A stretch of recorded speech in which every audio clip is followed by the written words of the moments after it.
Good morning and welcome to my little corner of the internet. This is Sweater Freak Knitting Lounge episode 9, and I am Jenny. I'm a knitwear designer under the name Sweater Freak here on Ravelry and Instagram. So this is my weekly segment that I do. Sometimes I answer your questions, sometimes I talk about my whips and finished objects, and today I won't. Today I have a special episode for you. So yeah, if you like the content, click subscribe, click like. It really helps to push out my content and show it to more people. And yeah, so let's get started. I'm wearing my staple cardigan, which is a really cozy drop shoulder design with elbow patches. And it's definitely sweater weather here in the Pacific Northwest. We don't tend to get really bad winters here, but we do get that kind of cold, rainy feeling that you just need to cuddle up, in something. And I think that's why there's a lot of knitters here, or so it seems anyway. So yeah, let's go over some of the stuff that I've been asked to talk about today. I have an interesting topic for you, is 5 tools and extras that I love in my knitting and I don't do without. Not to say that you couldn't knit without them, because I certainly have for many years. I just had, Teflon needles and regular wool yarn, and I was fine. But it's just nice to have a little bit of extra tools that make your knitting easier and more fun. And then I'll show you 2 things that I absolutely could do without and are kind of a waste of money. So yeah, let's get started. I won't be showing FOs and whips today, just because we only have time to go over these tools, but next week I have more stuff for you.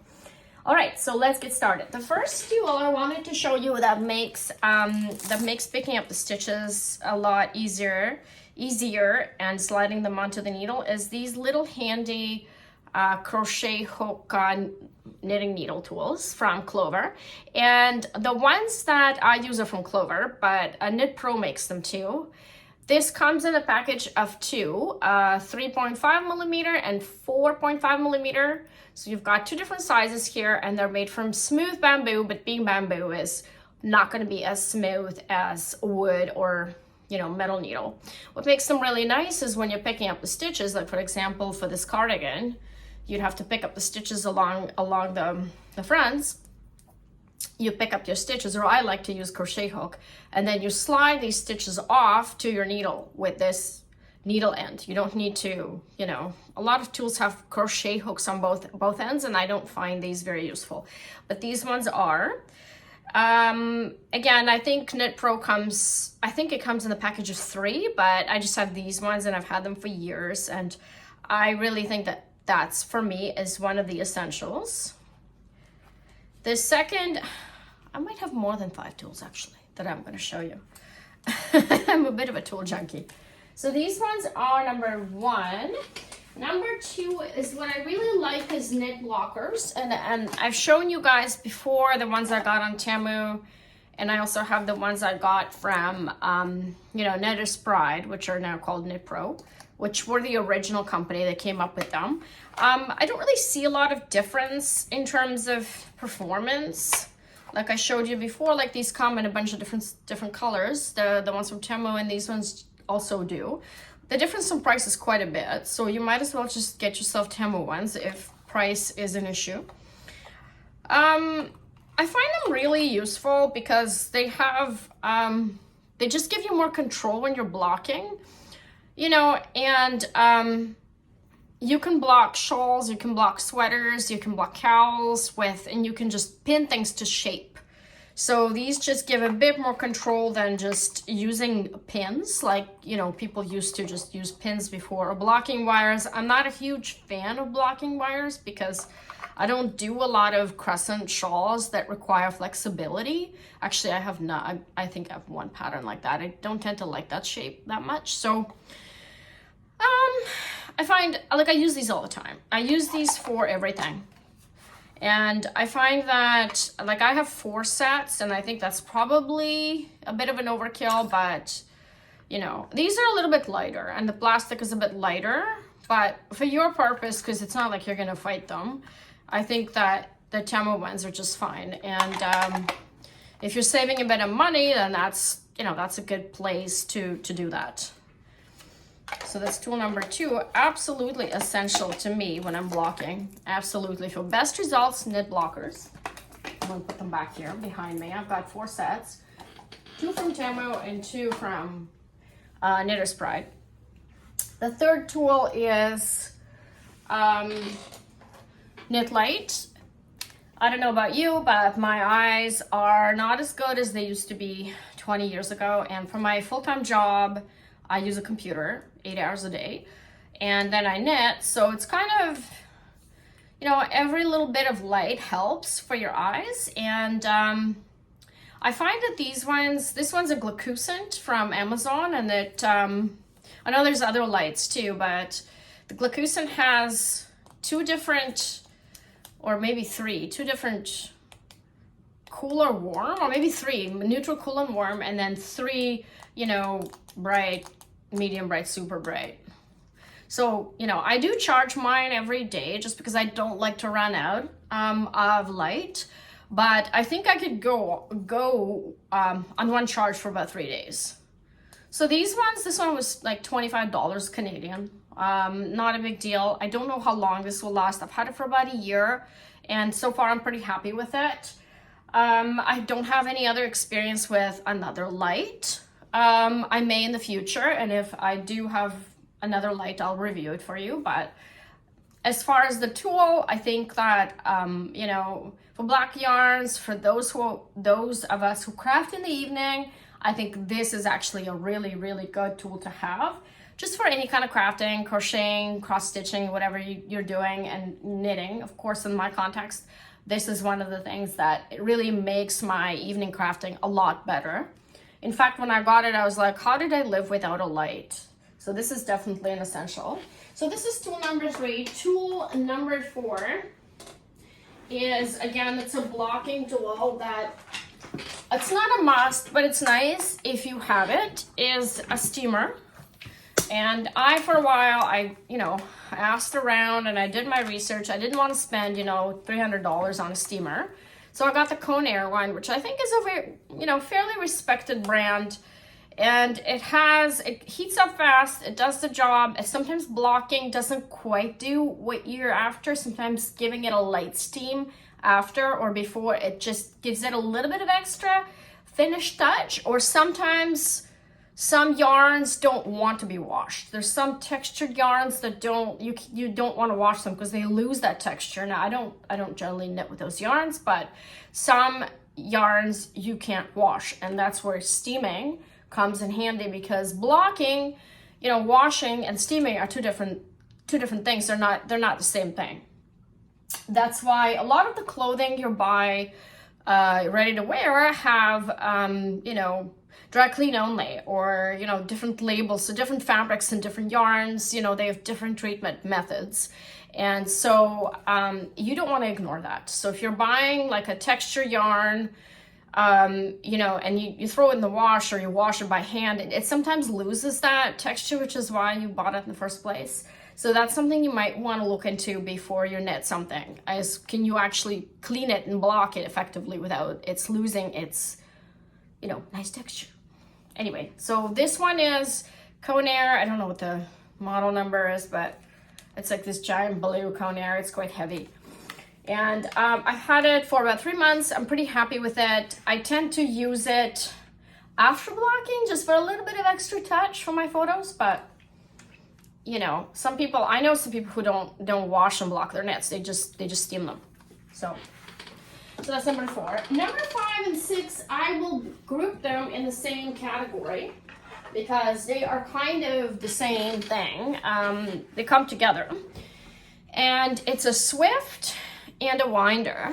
Now, let me preface this by saying that I got my first winder, which wasn't this one. It was a KnitPicks one that broke.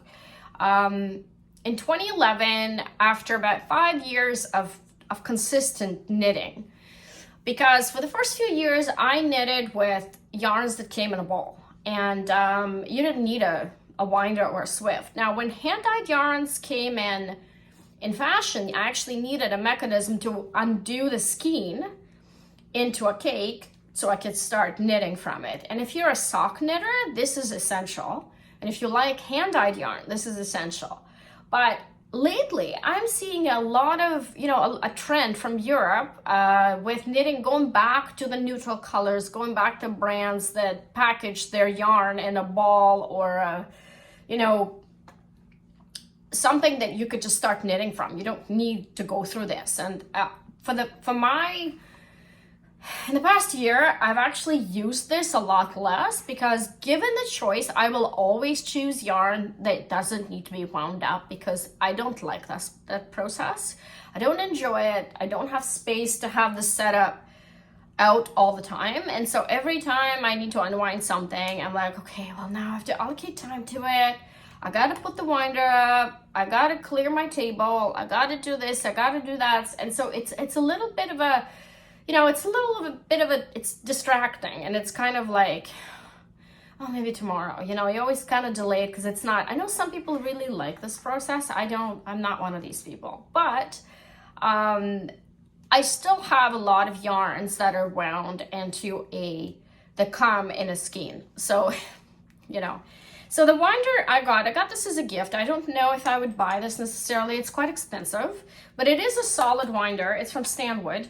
Now, there is one thing about it I don't like. This thing at the bottom here, it comes off quite easily, and it's really hard for me to tighten it properly. So it always comes in loose, and I think other than that, it's a pretty solid winder. This is all metal. This is pretty heavy plastic. It's good quality. I got it for about 60 US 10 years ago. I think it's like double in price now. One good thing about it is it makes big cakes, like 300 grams versus 100 grams. Like you could have a big cake in here. I have some skeins that I purchased from Europe years ago that come like a giant, skein that I need to wind up, and I don't necessarily want to cut it and divide it in two. So that's why I chose this one. But you could probably get away with a Knit Picks one if you treat it gently. Now, this has a large, for different kinds of tables. So you just hook this up. And like I said, the only weak link for me has been this part. But it's not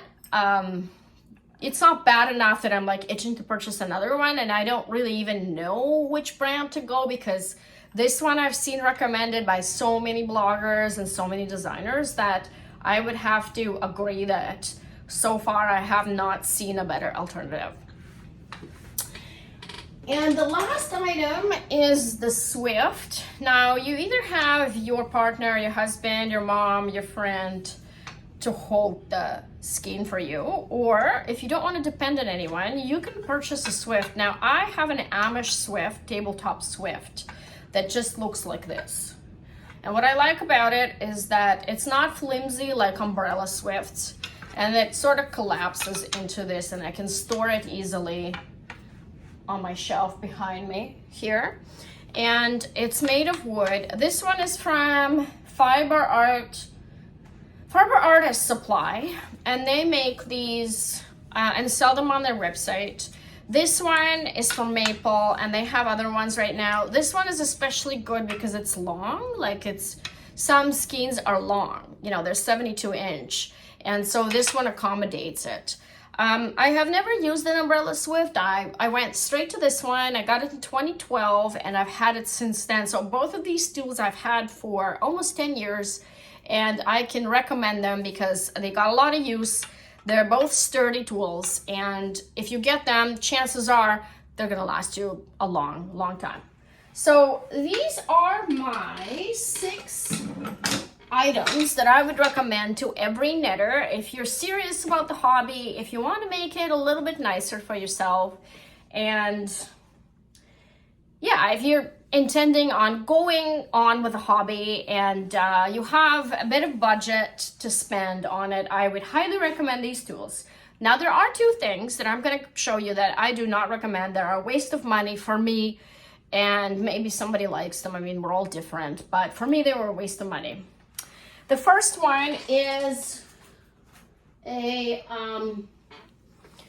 row counter. I have a bunch of them, as I've purchased a bunch of them, and then I got some as a, you know, I just have this one that I do have with me in case, and this is the Clover one. That's really, I mean, they're all nice. And I have a red Clover one that you just, I mean, there's something satisfying about clicking this or moving this or whatever, you know, after each round. And there's nothing wrong with this tool. It's just, I just don't use it. I'd forget to use it. And for me, it's a lot easier to have, you know, a piece of paper so I can tick off round 1, round 2, round 3, then do this. For some reason, I just, like I said, this one is a stitch marker, so I keep it in my pouch just in case. But, and it's not a lot of money, honestly. Like, you know, you can spend a few dollars to see if this tool works for you. If it works for you, great. Get it, use it, you know. But for me, it hasn't really been useful. A second one, which is pricier, and a lot of people like it, is a yarn caddy. I have to say, like, mine was kind of expensive. It's handmade wood from a local wood artist. I got it at on Victoria, BC Beehive wool shop that I've been, you know, I went there with my dad when he came here in 2018. And I went into the yarn shop, and when I go to a yarn shop, I have to buy something, but I don't need any yarn, so what do I buy? I saw this, I'm like, this could be useful. Anyway, my cat chewed the top, and so it's not even smooth anymore. You can see teeth marks. And I just haven't found use for it. Like, for some reason, I don't reach out for it. I don't use it. I can't, as a cat owner, I can't really put this on the floor when I'm knitting because I've got a cat coming over and the cat tries to play with it, and it's just not, I mean, maybe if you don't have pets, this could be okay. I don't know what to do with it now. I don't think I can sell it because it's got chewed up top. I could use it as a decoration item. Maybe I'll do that. Maybe when I rearrange this, maybe I'll put it up somewhere just for fun. But these things are not cheap. If you're buying something from a wood artist, they're gonna charge you like $100, $120. So I would think this purchase through. I think a yarn bowl would be a better option, or a bag or something. But ultimately, I just don't feel like this is for me useful in any way, but it's beautiful. I mean, I love wood. I love all the natural materials. It's absolutely gorgeous, and that's why I can't bear myself to get rid of it because it's absolutely beautiful. So yeah, there you have it. 6 items I love and I use all the time, and 2 items I never use. So I hope you found this episode useful. As usual, you can submit a question by going into the forum, into the notes in the description, or you can even comment here and suggest the topic for the next episode. I've got a bunch of topics lined up, but if you want me to talk about something specific, I would love your input, because it's always good, to talk about things that you guys want to hear about versus, what I want to talk about. So yeah, have a great week. And I hope that you will join me on episode 10. Bye.